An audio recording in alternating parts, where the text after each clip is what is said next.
When my daughter told me her father had gambled away our retirement and she'd been paying his debts for years, I collapsed right there in my kitchen. Days later, I was standing in a lawyer's office discovering my husband of 32 years had a second family in Arizona. That's when I realized trust is like a glass vase, beautiful until it shatters into pieces that cut you when you try to pick them up. If you're watching this, hit subscribe and drop a comment telling me about a time someone betrayed your trust. Because honey, this story is about to twist harder than a tornado in a trailer park. My name is Martha Wilson. 3 months ago, I was living what I thought was the perfect retirement life with my husband Jack. We had the lakeside home I'd always dreamed of. 40 acres of pine trees. A deck where I'd drink my morning coffee watching the sunrise ripple across the water. Jack had his workshop where he'd spend hours crafting furniture we didn't need, but our daughter Naomi would dutifully take to her apartment in the city. Our golden years. That's what we called them. Golden like the band on my finger that now sits in a jewelry box I can't bear to open. It all changed with a phone call on a Wednesday afternoon. The sky was painfully blue that day, the kind of perfect spring day that makes you grateful to be alive. I remember thinking how blessed I was just moments before my cell phone rang. Mom? Naomi's voice was tight, controlled in that way that immediately tells a mother something is wrong. Naomi? What is it, sweetie? I need to come see you. Tomorrow. Don't tell Dad I'm coming. My heart skipped. In 30 years of motherhood, Naomi had never asked me to keep a secret from her father. What's going on? Not over the phone, Mom. Please. I'll be there in the morning. That night was the longest of my life. Jack came home from his workshop, kissed my cheek, and asked what was for dinner like it was any other Wednesday. I served his favorite pot roast with my hands, shaking so badly I had to grip the serving spoon with both hands. Script parts separator equals.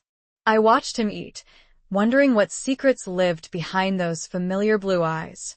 Was I imagining things? Had Naomi's cryptic call made me paranoid? I barely slept that night, turning over 32 years of marriage in my mind like stones in a tumbler. Jack left early the next morning for a supposed lumber auction 2 counties over. Don't wait up, he said casually. These things can run late. I nodded, the lie bitter between us though he didn't know I could taste it. Naomi arrived at 10, her designer clothes wrinkled, dark circles under her eyes.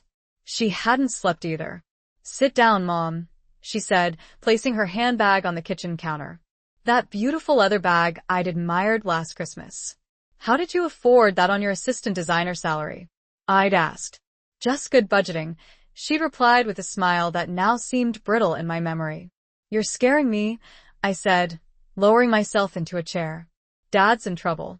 She sat across from me, hands clasped so tightly her knuckles were white. Financial trouble. Serious trouble. What do you mean? We have savings. The house is paid off. Naomi shook her head, tears welling. No, Mom. The house has a second mortgage. The savings are gone. The room tilted sideways. That's impossible. I would know. He's been forging your signature. She pulled out a folder from her bag and spread documents across the table. Bank statements, loan applications, credit card bills with astronomical balances. All with my signature. Perfect forgeries that captured the little curl I put on the M in Martha. Gambling, Naomi continued, voice breaking. It started small, he told me. Just poker games with friends. Then online betting. Then casinos. You knew? How long have you known? The betrayal was doubling, spreading like poison. 3 years, she whispered. He came to me when he couldn't make a payment. Said he'd lose the house, that you'd be devastated. He promised it was just temporary, that he'd fix it. I couldn't breathe. How much? She looked up, eyes swimming. I've given him almost $200,000, Mom. My entire savings. My retirement fund. I've maxed out my credit cards. The room spun faster. $200,000? Where would you get that kind of money?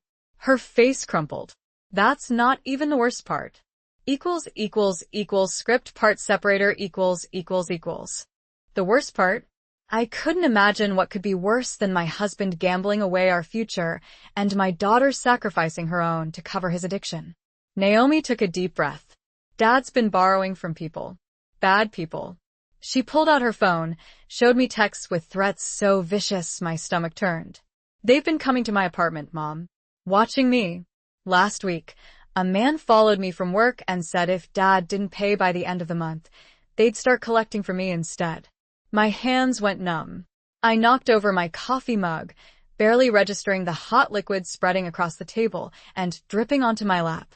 I've been working 3 jobs, she continued. My design position during the day. Bartending at night. Even started selling some of my original pieces online at markup. That explained the exhaustion etched in her face, the weight loss I'd attributed to her busy city life. Why didn't you tell me? I whispered, my voice not sounding like my own. He begged me not to. Said it would kill you. Said he was getting help, that he'd pay me back. She wiped her tears with the back of her hand. I believed him, Mom. Every time. I stood up, so quickly my chair crashed to the floor. Where is he really today? Not at any lumber auction, I'm guessing. Naomi's eyes widened. How did you know?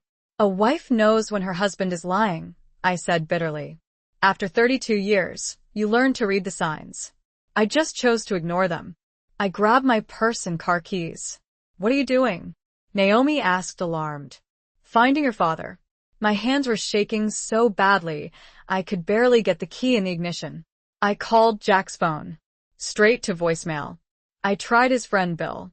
Haven't seen him in months, he said, sounding surprised. I thought he was on that fishing trip with you. Fishing trip? We hadn't gone fishing in years. I drove to the First National Bank where we'd been customers for decades. Martha. Doris at the front desk greeted me warmly. Haven't seen you in ages. Jack's always handling everything these days. I need to see all our accounts, I said, trying to keep my voice steady. Now. Script part separator ===. Doris's smile faltered. Of course, let me pull those up for you. She clicked through screens, her expression growing increasingly uncomfortable. Martha, it looks like there have been some significant withdrawals. The statement she printed showed our retirement account had dwindled from over $800,000 to barely $12,000. Regular withdrawals, thousands at a time for the past 5 years. I need copies of everything, I said, my voice sounding strange and distant. Every account, every transaction for the past 5 years. An hour later, I sat in my car with a folder full of financial devastation. Jack hadn't just gambled away our savings. He'd taken out a second mortgage on our home, opened credit cards in my name, even borrowed against his life insurance policy. My phone rang. Naomi. Mom, where are you? I'm worried. I just left the bank, I said, my voice hollow. It's worse than you thought. Much worse. Come home, Mom. We'll figure this out together. I started the car, but didn't drive home. Instead, I went to the Silver Dollar Casino, 40 minutes outside of town. The parking attendant recognized my car. Mrs. Wilson.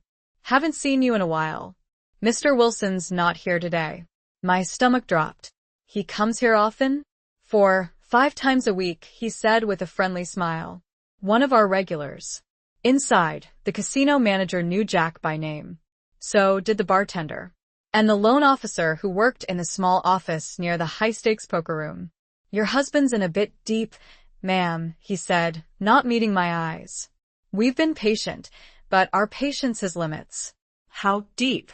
I demanded. $85,000. Due by the end of the month. I stumbled back to my car. Jack owed dangerous men money. He'd drained our accounts. He'd put Naomi in danger. And I never suspected a thing. My phone rang again. Unknown number. Mrs. Wilson? A man's voice, unfamiliar and cold. I believe we need to talk about your husband's debt. I'm at your daughter's apartment now. She's not home, but I can wait. Or we could meet instead. My blood turned to ice. Who is this? Someone Jack owes money to. A lot of money. And my patience is running out. Script part separator ===. The line went dead. I called Naomi instantly. Don't go home. I shouted when she answered. Mom? What's happening? Someone's at your apartment. One of the men Jack owes money to. Her sharp intake of breath told me everything. Oh God. What do we do? Meet me at the West Side Marriott. I'll get us a room. Don't use your credit cards. I checked into the hotel under my maiden name, paid cash. When Naomi arrived, she collapsed into my arms, sobbing. I'm so sorry, Mom. I thought I could fix this. We ordered room service and spread all the financial documents across the bed. The picture became clearer and more horrifying with each page. Your father's been living a double life, I whispered, staring at regular wire transfers to an account in Phoenix, Arizona. Thousands every month for years. Naomi's eyes widened. What's in Phoenix? I pulled out my phone with trembling hands and searched social media for Jack Wilson plus Phoenix. The third result stopped my heart. A Facebook profile. Jack smiling with his arm around a blonde woman at least 15 years younger than me. 2 teenage boys who had his eyes, his jawline. Dad has another family? Naomi choked out. The room spun. I barely made it to the bathroom before vomiting. My phone rang again. Jack. Martha? Where are you? I just got home and... Who is she? I cut him off, voice shaking. Silence. Then, Martha, I can explain. Explain what? The gambling? The theft? The second mortgage? Or your other family in Arizona? More silence. Then his voice hardened. Where did you get that money from the property sale last year? I froze. What property? Don't play dumb. The lakefront lot we inherited from your father. You sold it for $650,000. My father's property? I never sold it. It was still in my name, untouched since Dad died. That's when I realized Jack wasn't just a gambler and a cheater. He was planning something much worse. And he thought I'd hidden money from him. Jack, I said slowly, I think you should talk to your lawyer. Because I'm definitely talking to mine. Script part separator . The next morning, I woke up with a purpose burning through my shock. I called my old college friend Sandra, who'd become the most cutthroat divorce attorney in 3 counties. Martha, are you sure? 32 years is. He has another family in Arizona, Sandra. Children. While my daughter has been working herself to exhaustion covering his gambling debts. Jesus Christ, she muttered. Come to my office. Now. In Sandra's sleek downtown office, I laid out everything, the forged signatures, the drained accounts, the threats, the other family. This isn't just divorce territory, Sandra said grimly. This is criminal. Forgery, fraud, identity theft. I don't want him in jail, I said automatically, then paused. Actually, I don't know what I want. First things first. We need to secure whatever assets are left. Then we need a restraining order. A restraining order? Martha, this man has connections to people who threaten women. Your daughter isn't safe. You're not safe. My phone buzzed. Jack again. I declined the call. He's been calling nonstop, I told Sandra. Don't answer. Don't tell him where you are. She scribbled on a legal pad. We need to move fast. The court opens in an hour. I'm calling Judge Peterson. By noon, I had temporary orders freezing all our accounts and a restraining order against my husband. By 3, I had a new phone number. By 5, Naomi and I were checking into a different hotel. Mom, Naomi whispered as we sat on the hotel bed surrounded by legal papers. There's something else I need to tell you. My heart sank. What now? Dad didn't just gamble. He invested in things. Businesses. With people I think might be criminals. Script part separator . My blood ran cold. What kind of businesses? Naomi's eyes wouldn't meet mine. Nightclubs, mostly. But I think they're fronts for other things. Money laundering. Maybe worse. How do you know this? She pulled out her phone, showed me photos she'd taken of documents in Jack's home office. Investment agreements with names I didn't recognize, but the amounts were staggering.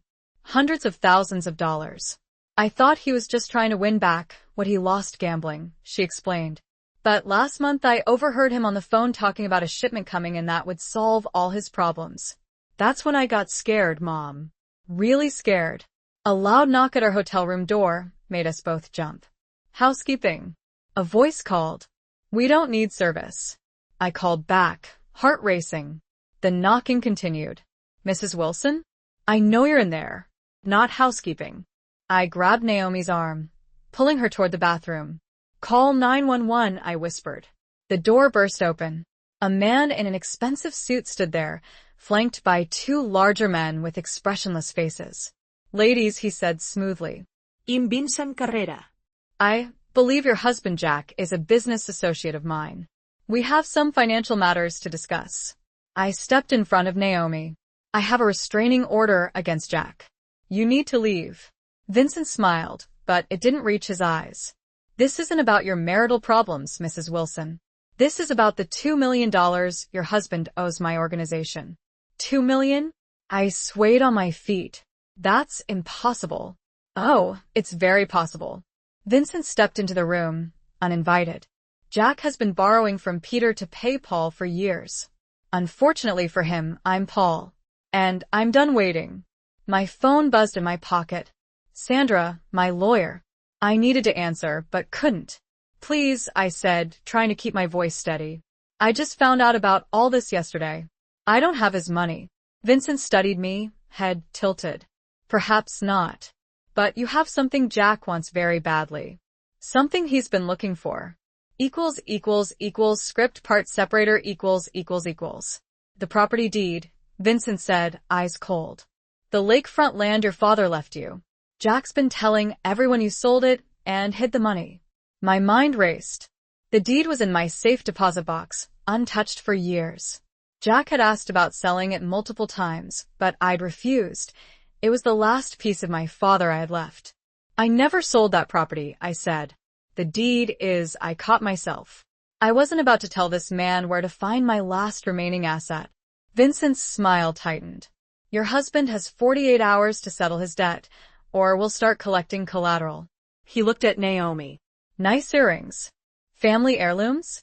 Leave my daughter out of this, I snapped, fury replacing fear. Mom. Naomi whispered, her hand on my arm. Vincent handed me a business card. 2 days, Mrs. Wilson. Then we get creative. After they left, Naomi collapsed onto the bed, shaking. Those men came to my apartment last month. They took my laptop, my jewelry. Why didn't you tell me? I asked, horrified. Dad said he'd handle it. That I shouldn't worry you. She looked up, tears streaming down her face. I believed him, Mom. Every time. My phone buzzed again.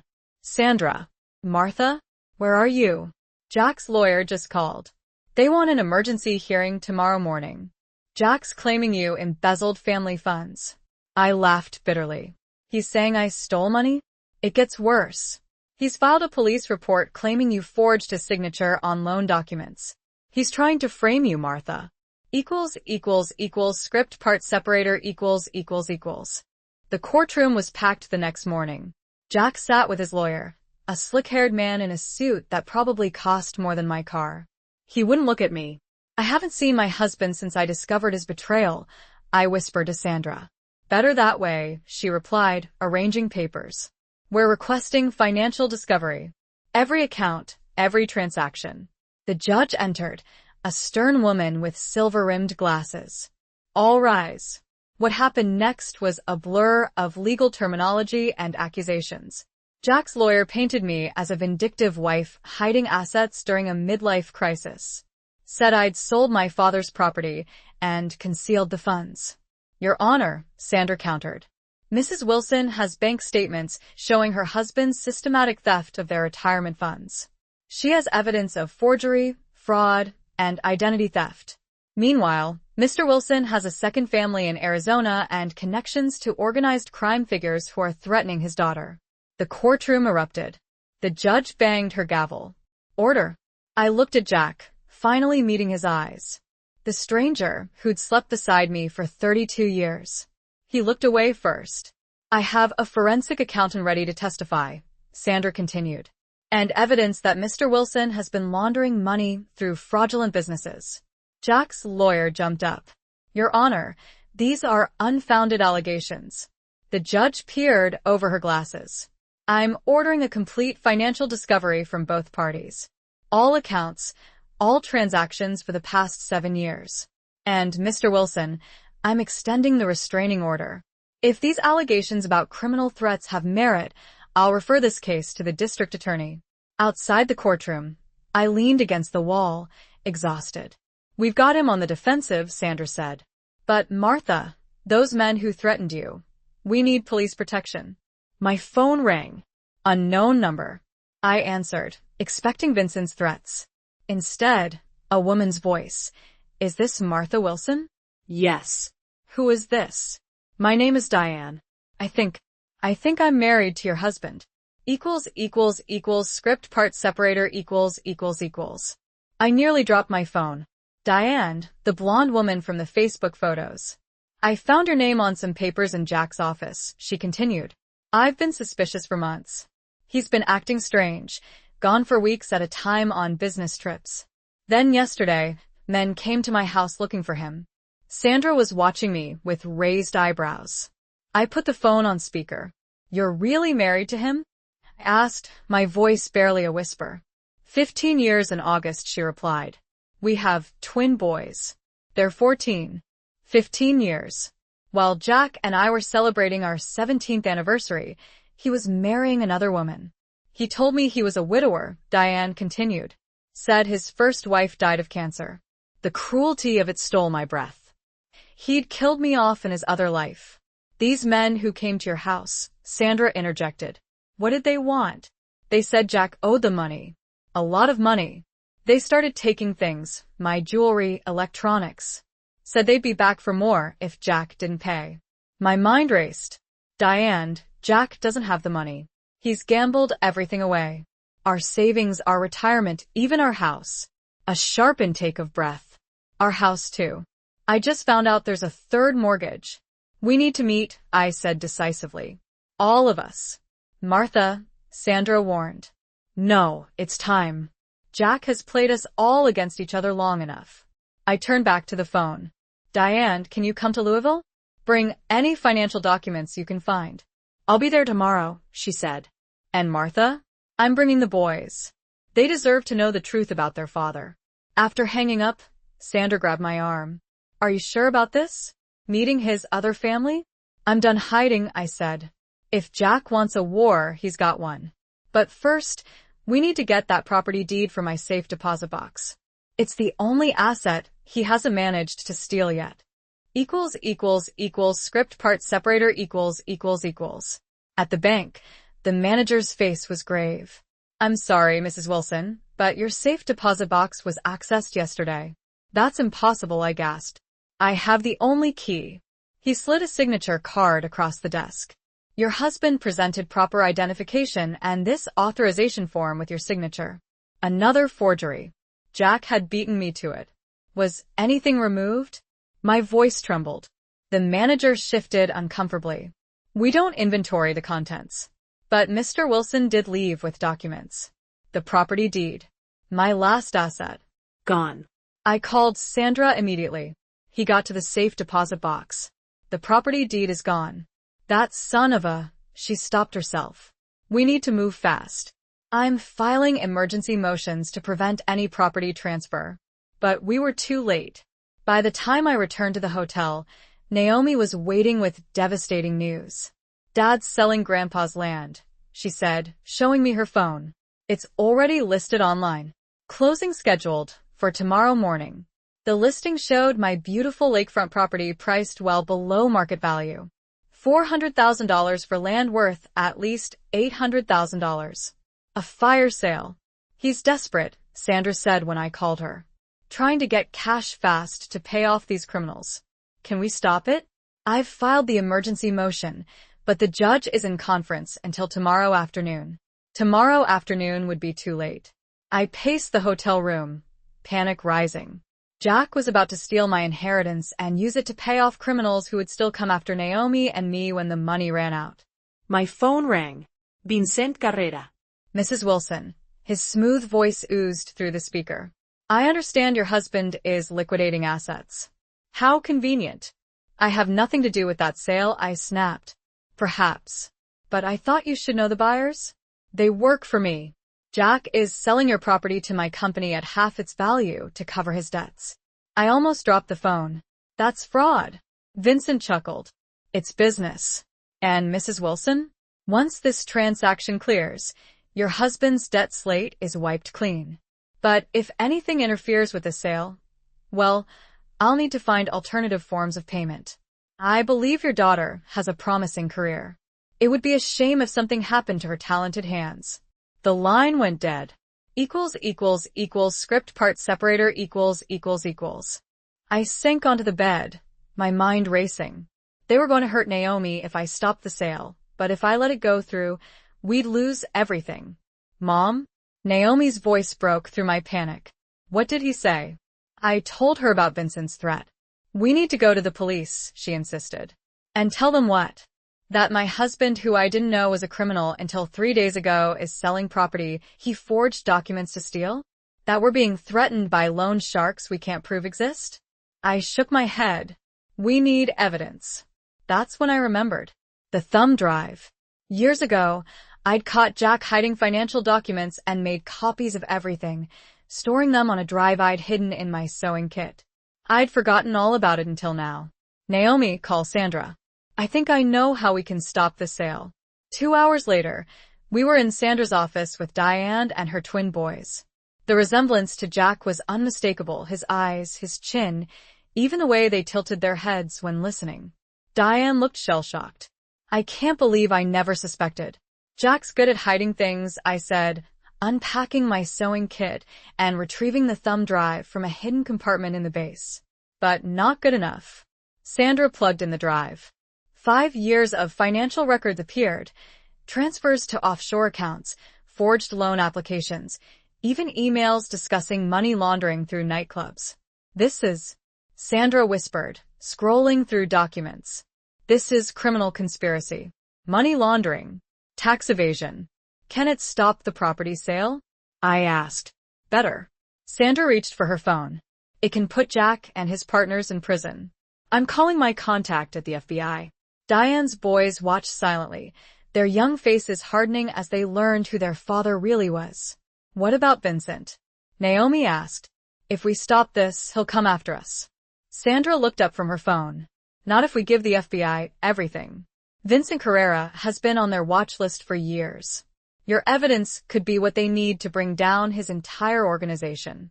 Script part separator equals. The FBI moved quickly. By midnight, agents were stationed outside our hotel, Diane's hotel, and even Naomi's apartment back in the city. Special Agent Torres briefed us in Sandra's office. We've been building a case against Carrera's organization for 3 years, she explained, spreading surveillance photos across the conference table. Your husband's connection is the missing piece we needed. Will they come after us? Diane asked, her arm protectively around her son's. Not with federal protection, Agent Torres assured us. We're moving on Carrera tonight, and we'll intercept the property sale in the morning. I barely slept. At dawn, Sandra called. Get dressed. We're going to the closing. The closing? Why would we? Trust me, Martha. You'll want to see this. An hour later, we walked into Landmark Title Company. Jack was already there with his lawyer and a group of stern-faced men I assumed worked for Vincent. Jack's face when he saw me could have stopped traffic. Then he saw Diane and the twins behind me. What is this? He sputtered, half rising. Sit down, Mr. Wilson, said Agent Torres, flashing her badge as FBI agents streamed into the room. This closing has been canceled. Vincent's men reached for weapons, but froze as agents drew guns. Vincent Carrera and Associates, you're under arrest for racketeering, extortion, money laundering, and conspiracy to commit fraud.